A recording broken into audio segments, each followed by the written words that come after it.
This is the True Hustle Podcast with your host, JR. This is the True Hustle Podcast with your host, JR.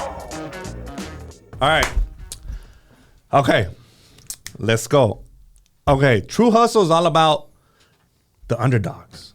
We know that you're super successful as a DJ, that you're super successful on TikTok, on Instagram. We know that you're a stand-up comedian, but we want to know the origin. How did it happen? How did it come about? As far as the DJing goes, my brother brought turntables into our household when I was 15 years old. He bought turntables just for fun, and I gravitated to them real fast. After like a couple of months, he put them to the side, and I was like, "Yo, will you sell them to me?" And my mom, dude, God bless her heart, she bought them for me, and that's how that started. How old were you when that happened? I was 15 years old when I started DJing. I did it I'm still doing it, but up until I started DJing at a strip club, I was 19. I kind of put it to the side a little bit. I was still DJing, but not as committed because that strip club DJ money opened up my eyes to something else. Okay. Yeah. So, okay, your first DJ gig was at a strip club. Was it fully nude? Well, my first DJ gigs were high school parties, of course, just like anybody else, backyard parties.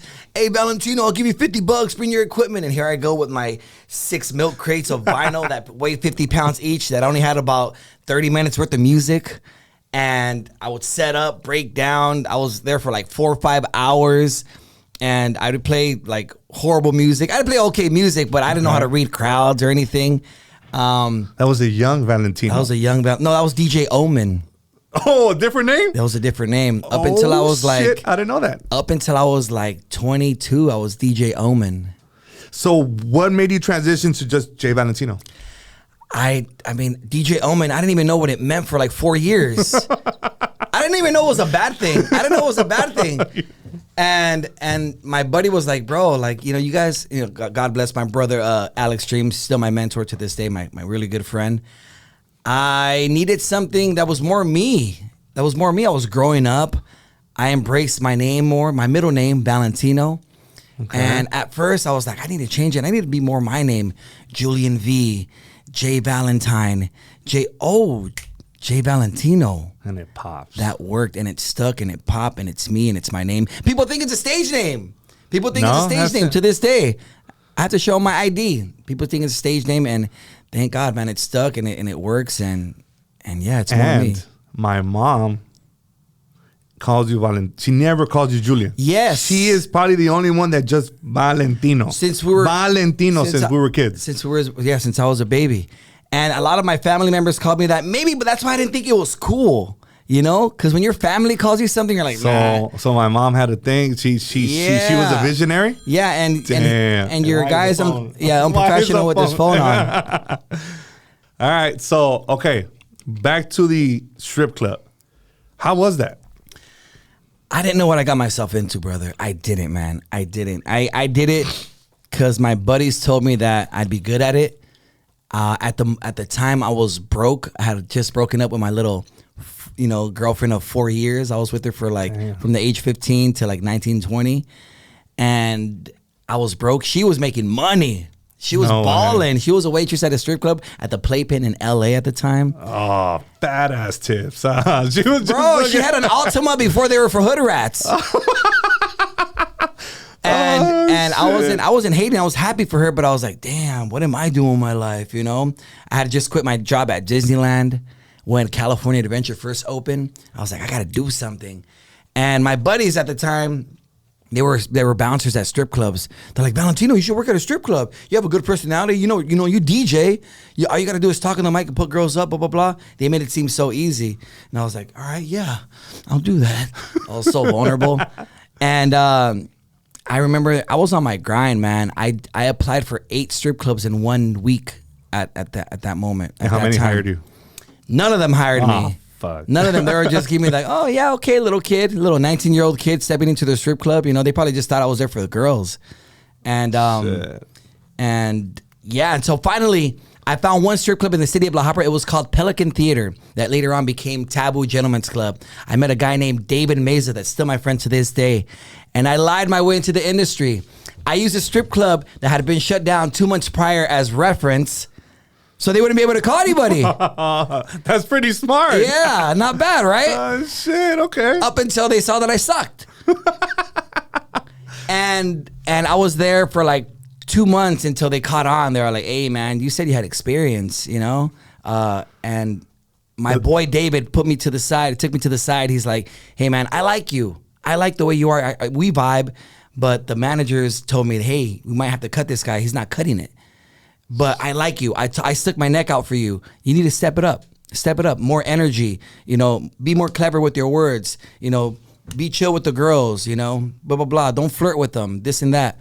I was like, all right, cool, man. Thank you for the pep talk. I appreciate it. And I took into consideration. I was never like, you know, I've always took constructive criticism good. Thank God.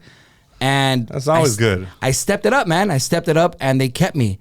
I was there for 2 days a week. I was probably making like $80 a week, if that. Shit. And this was when? This was the year 2001. 22 years ago. God, I was in high school still. Yeah, 2001. And I was there for a year, and when it rains it pours. My goal the whole year I was there, I was like, I want to DJ in LA strip club. That was it for me. That was like the pinnacle of success as a strip club DJ. And a year passed by, and it happened. But when it rains it pours, right? That same week, they promoted me to a full shift, 5 days a week at that strip club. They're like, hey, we want to give you 5 days a week now. We like what you're doing. Oh, thank you. And then the next day, my boy Sean, my boy DJ Sleprock, still my friend to this day. Valentino, what's up, dog? Hey, man, what are you doing? What are you doing right now? I was like, I'm out here at a family party in Southgate with my tia Evelia, which is your tia as well. I'm here at a family party. He's like, hey, he's like, where are you working at right now? I'm like, I'm at Pelican Theater. How many days a week? Well, they just promoted me to 5 days a week. I'm gonna start next week. You want to check out? Would you want to work in LA still? I'm like, hell yeah.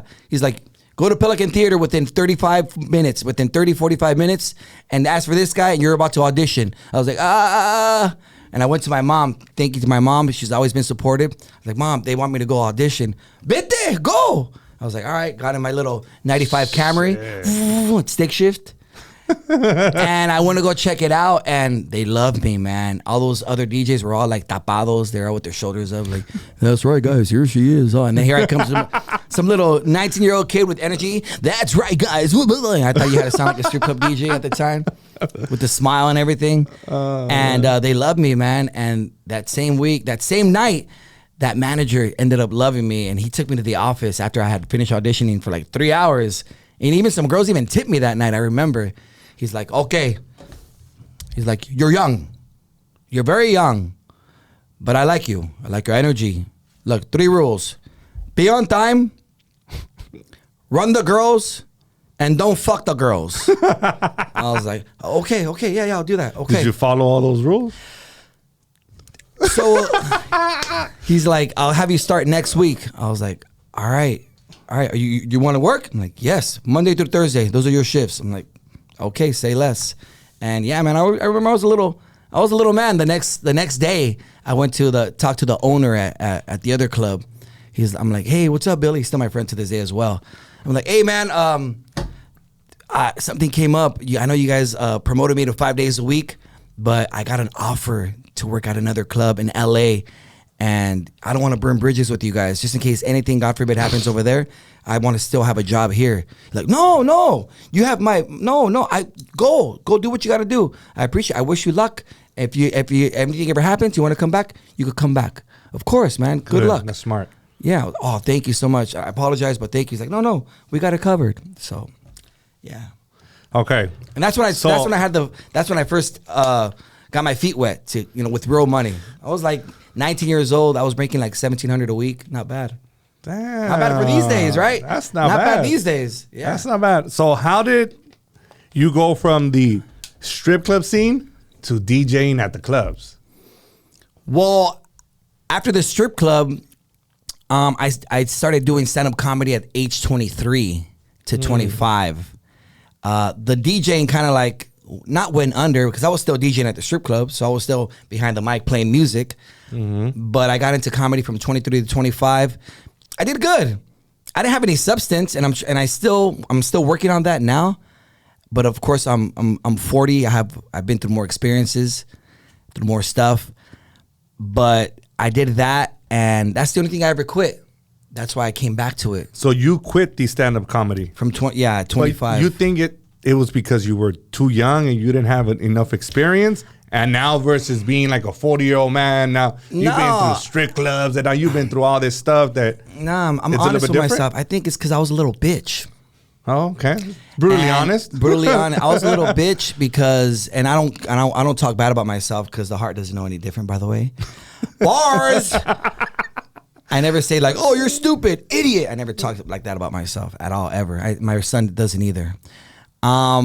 No, I let another fellow comic at the time get in my head, and he talked shit to me, and I just like kind of put my shoulders up and I tucked my tail between my legs and kind of quit. And I quit because of that, because of a person. Yeah, somebody else. Yeah, and I still know the guy to this day, and I salute him. But yeah. And now that you're picking that up, and then we see you doing shows at the Improv and with the Toxicos and all that. Does he hit you up for tickets? No. He's a few years ago, he hit me up to collab on videos, but hell no. I was gonna do it, but I didn't find it was gonna be forced. You can't force a fart because it's shit. Damn. That's a good one. Bars. I should have brought my button.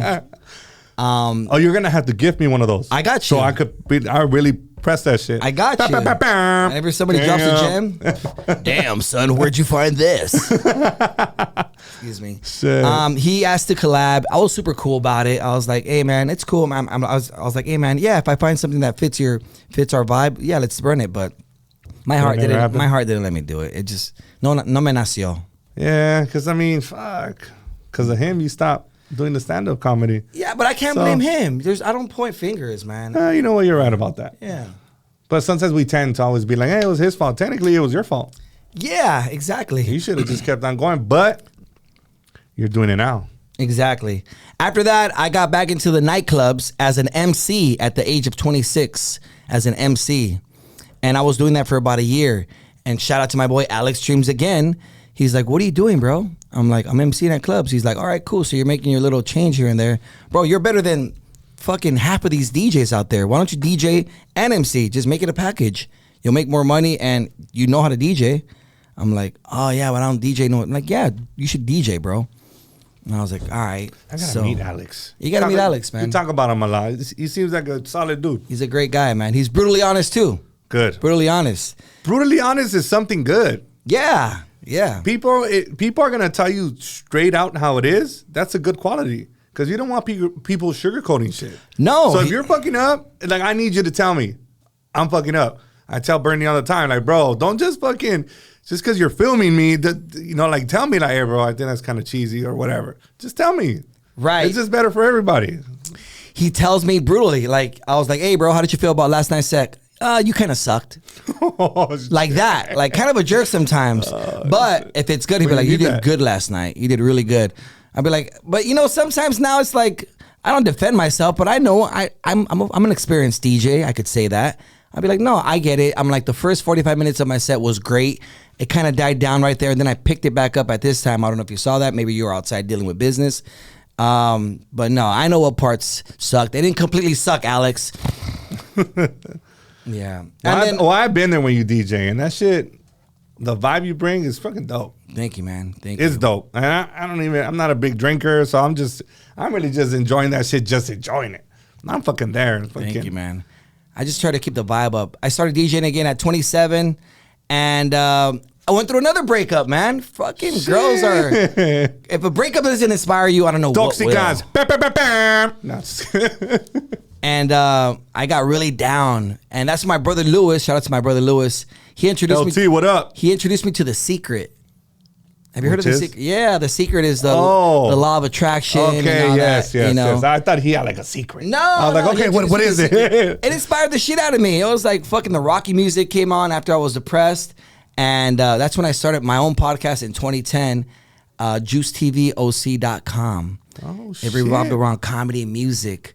And I did that for about 5 years. I did it for 5 years consistently when it wasn't in style. You know? Because back in 2010, like, podcasts weren't as relevant as they are now. No, and it was Ustream. Ustream had like a 5-year run. It was in style for like 5 years. I don't even know what that is. Yeah, Ustream.com, dude. And I did that. When I started that, I started DJing as well. So 27 is when I started my professional DJ career again. I've been consistent ever since. Yeah. That's dope. Thank you, man. That's dope. All right. Tell us a little bit about your upbringing. Where did you grow up? Because people know that you rep Fullerton and you rep the OC, but where did it start? I mean, where did you grow up at? I was born and raised in LA, man. Super LA. Berendo. Is that a hood? It's a hood, huh? It's pretty hood. Is it gentrified now? I don't even know, to be honest with you. What I do remember is Southgate. I remember being in Southgate. Southgate, what up? I was there from like ages 2 to 5 or something like that. But what I really remember, my upbringing, is your neighbor from Downey, Big Bad BG. Bill Gardens, what up? To live and die in LA.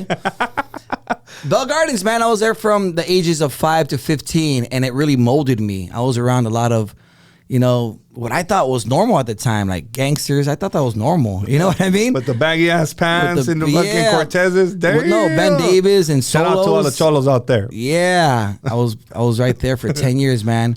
Shout out to me having I'm grateful. I'm grateful for having older brothers, by the way. At that time they were into hip hop and Tupac and Biggie, and that's what molded me, man. That's what's up. BG, man. Shout out to BG. Bell Gardens in the house. That's right. Hey, well, shit, I listen to Tupac and Biggie. I grew up Wu-Tang, all that. Yeah. That's dope. Okay. And all your comments, I see people asking this question a lot. Why do you have an ATM in your living room? The ass and tits machine. Yeah, he's putting it together right now. ATM. Yes, that's what it means. That's what it stands for. I hate it when I use it at the strip club. It's $7 every withdrawal. I bought 3 ATMs. Me and my buddy, we bought 3 ATMs about 4 years ago to start a little side hustle.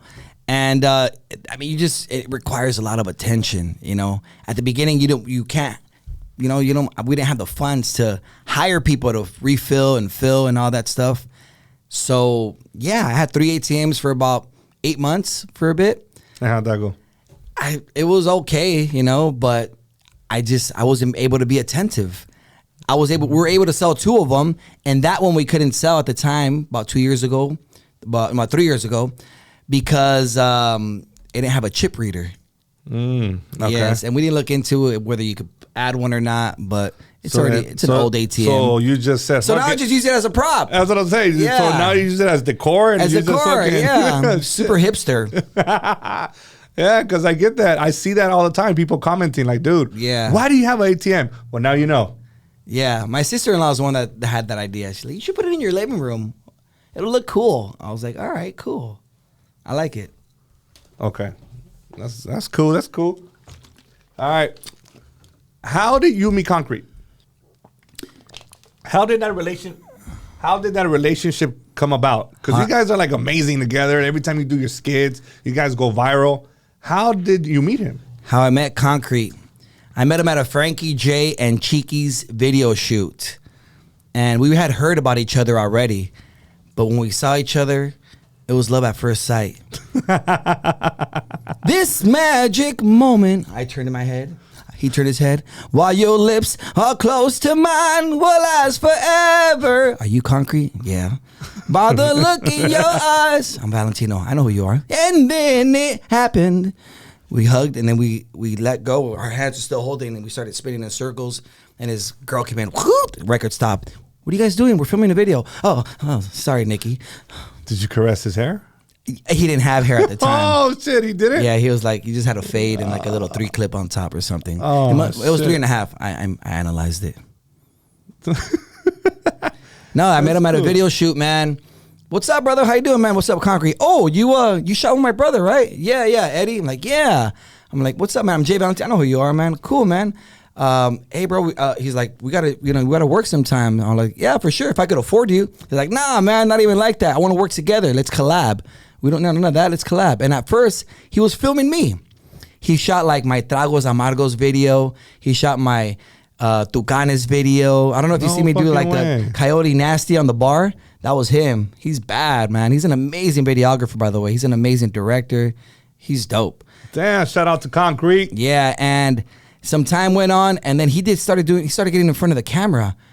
He started getting in front of the camera more. He started building a clout and a following. And then I remember when that point came where I hit him up. I was like, hey, what's up, Baba? What are you doing this weekend? He's like, nothing, man. What's up, man? He's like, let's do something. He's like, all right, you want me to shoot? I was like, nah, I want you in the video. What are you talking about? You're not behind the camera anymore. That's your work. Let's do some skits. He's like, all right. And our first skit was I translated the Full House theme song, and I just needed him like in there messing around. Yeah, bro. So you're the one that was like, dude, you need to get on camera. No, he did it on his own. He did some like an R. Kelly skit or something. I was like, yo, this is hilarious. And because Concrete is fucking funny. He's amazing. He's funny. Besides him being amazingly hilarious and being a natural, he knows what you want to see. He knows what he wants to see in front of the camera. He knows what the viewer wants to see in front of the camera because of his videography side. That's crazy. He's a triple threat, man. Looks, camera guy, and comedy. Damn, man, he got that swag with that hair, huh? Yeah, bro. That fucking pimp look. Yeah. So I met him at a Frankie J video shoot. That's crazy. And then you guys hit it off ever since. Yeah, man. Ever since, man. So the Rebels, the first skit we ever did that went viral was a Rebel skit. That is my favorite character. Thank you, man. Like my favorite characters from you guys is the Rebels. Thank you. Well, maybe because I grew up in HP and that was a fucking thing. It really was. Yeah. Pagers and fucking boots and all that shit. I mean, I never had any. It's funny that you mentioned the pagers because oh shit, this matched my outfit. Rebel Nation activities right here. Damn. Fuck, that's crazy. Hey, what's up? Just came in contact with J-Valentino's pager. You know what to do after the beep. If it's an emergency? Yeah, 911. Damn. 143. Yeah, we had that video in the vault for like a year before we did it. And I've told him and I'll tell you, I was 1 foot in, 1 foot out on the Rebels thing. No fucking way. Kind of like my relationships.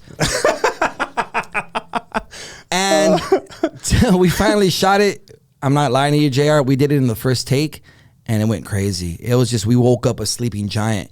It was his idea. We woke up a sleeping giant. It was nostalgic to a lot of people. Bro, that shit is hilarious. It's fucking relatable. Actually, when I hit you guys up, I wanted to do that. Right. But we made our own characters. And I told Concrete, I was like, what demographic is it going to hit? He's like, bro, who cares? It's our crowd. Our crowd's a little older. That's what it is, bro. That's what it is. Yeah, he's right about that. But come to find out that, people our age, they have 20-year-old kids.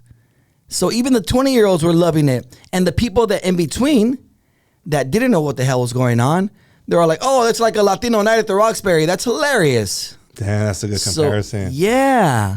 A little bit more extreme, though. A little bit more extreme. I was like, you're right. So even people that didn't know what Rebels were about were still feeling it. I was like, okay, cool. It hit a wide demographic. Damn, that's crazy. It's crazy. That's my favorite skit. Yeah. Every skit that you guys do about the Rebels, I'm fucking on it. The reason I love doing the Rebels is because it takes me back to when I was 15 years old, man. It takes me back to that innocent. Did you have bangs? I didn't have bangs. Shit, I didn't have bangs. You did.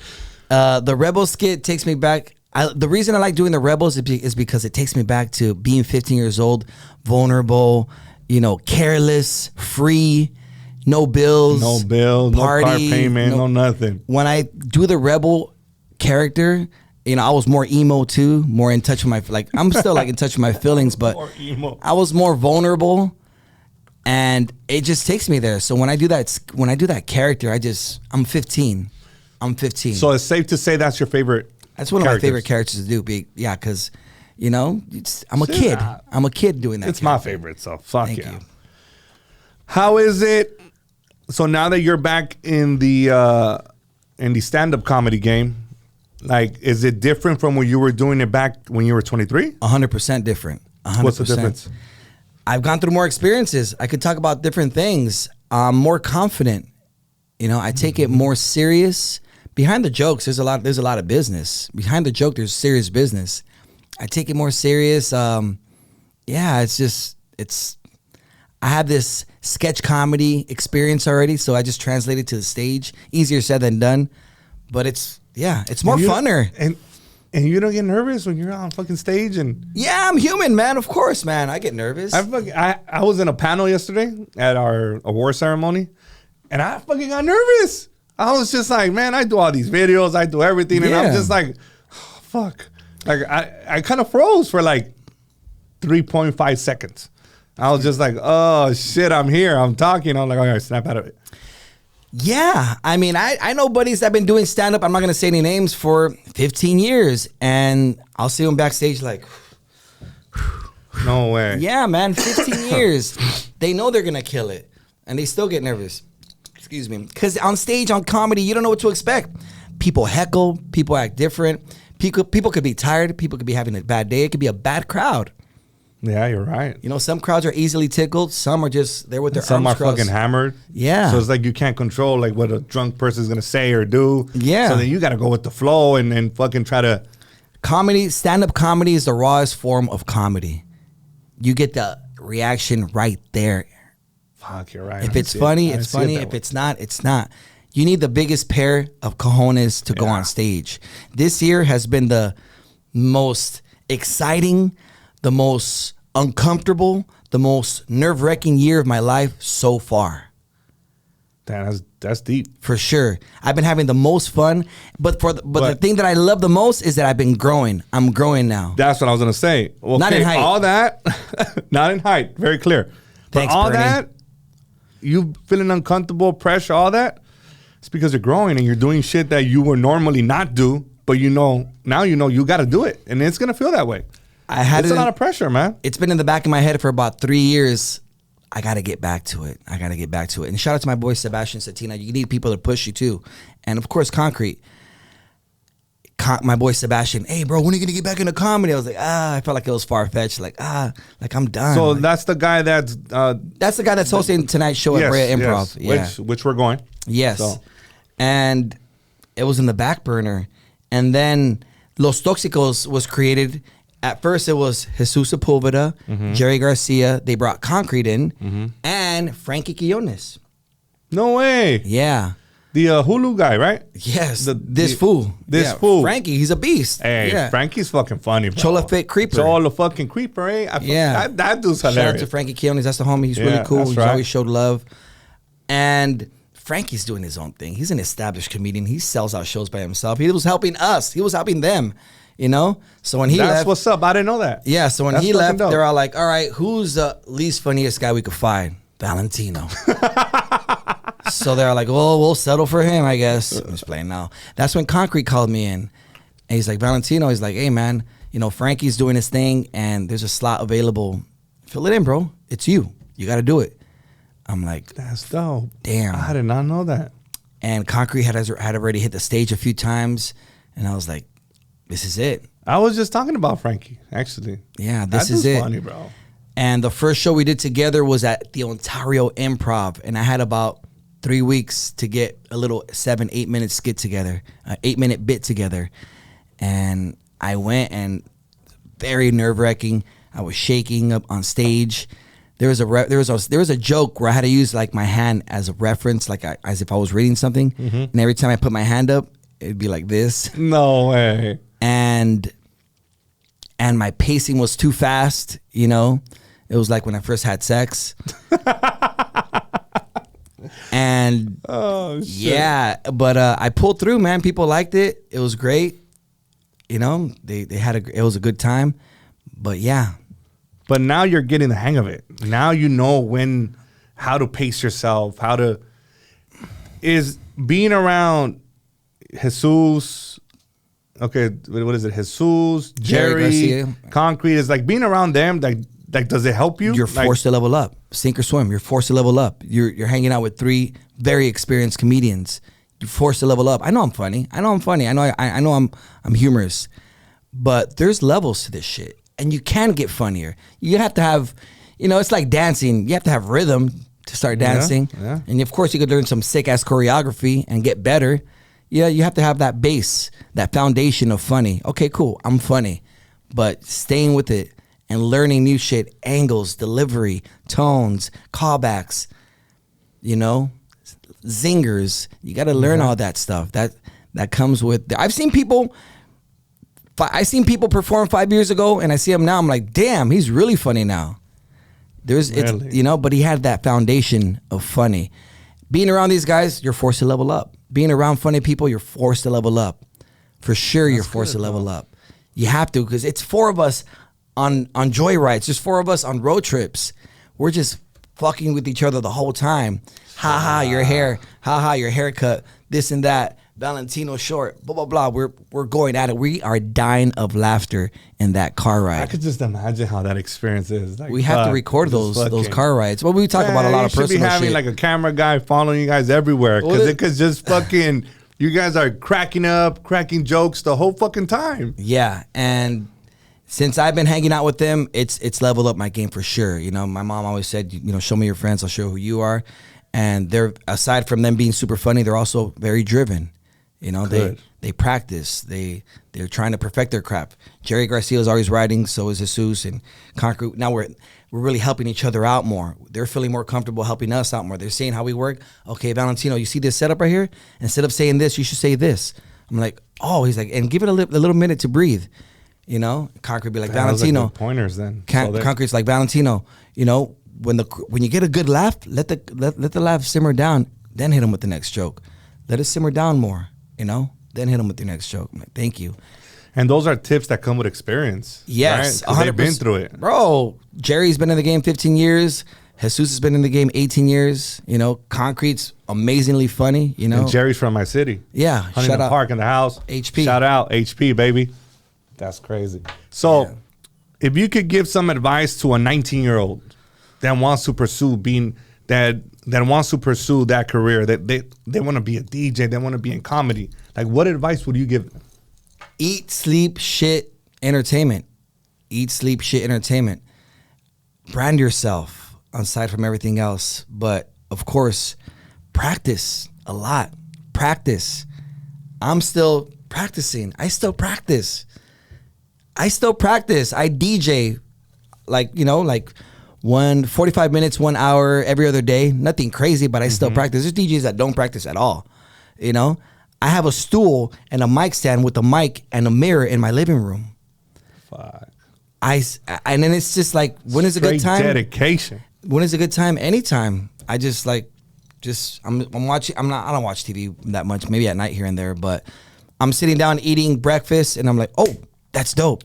And I just run to my mirror and I grab my mic and I even introduce myself sometimes. Come to the stage. Yeah, like a stripper. Shit. And I just grab the mic and I start rocking in front of the mirror. Oh, that's good. Oh, I got to slow it down right here. Oh, I got to do this. Oh, I could add this right here. Oh, in this stroke, in between this, we could add this. It's a craft, and it's fun. It's challenging.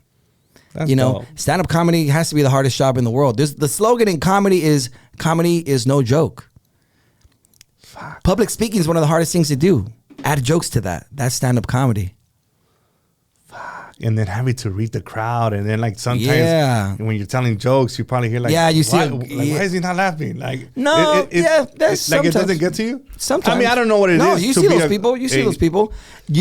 So that's where the having cool friends comes in comedy. Hey, Valentino, when you're on stage and focus on the people that are fucking with you. This group is laughing a lot. Go back to them. This group is laughing a lot. Go back to them. This group, these people right here aren't really feeling you. Ignore them. Just go to the people that are feeling you.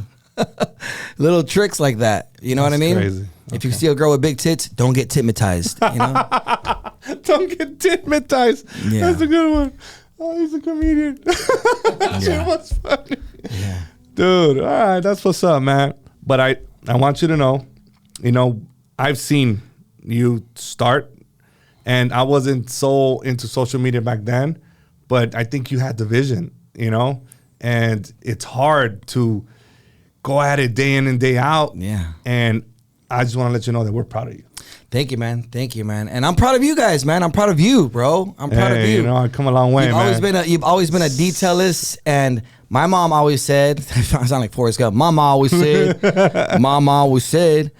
a man that's a detailist, que es detallista, is a quality man.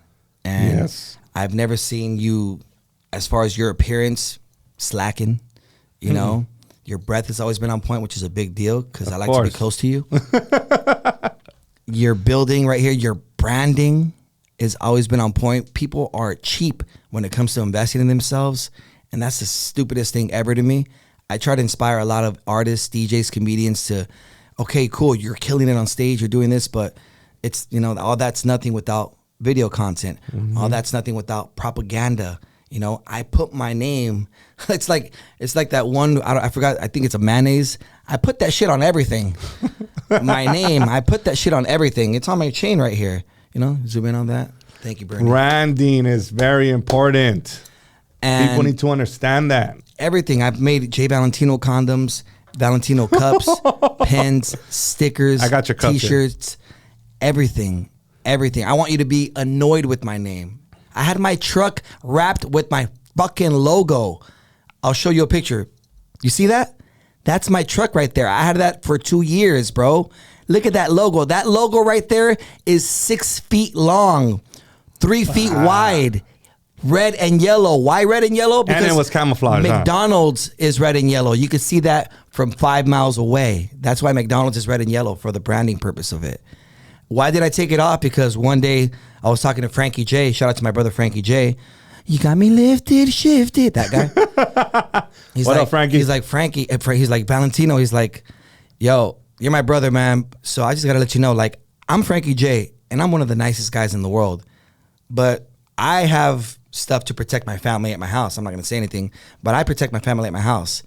And you're very bold for having your logo on your truck. I know you're branding yourself, but you also have your kid in there with you. And you're also building this fan base. And there's crazy people out there that could follow you to your house. True. He's like, it's happened to me. It's happened to me. I've had crazy people follow me to my house. No fucking way. And, you know, they're just probably fans, but there's crazy people out there.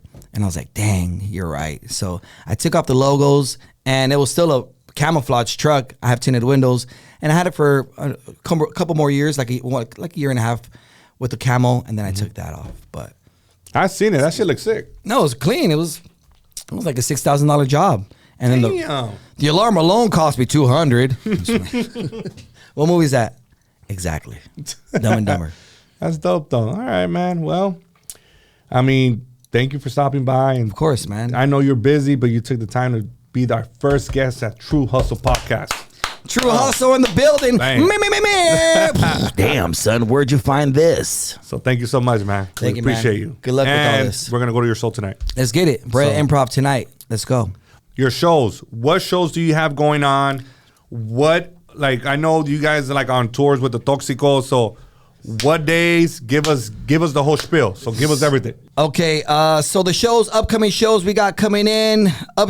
So upcoming shows we have is San Diego. That's March 24th. March 31st, we are at El Farallón in Linwood with your tia. Linwood in the house. Yes. April 26th, we are at the world famous Yost Theater in Santa Ana.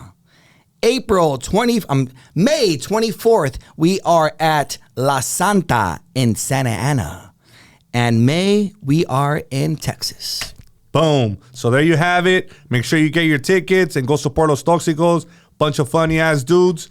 Once again, thank you so much, brother. Thanks for having me. We appreciate you, man. Good luck, man. Boom.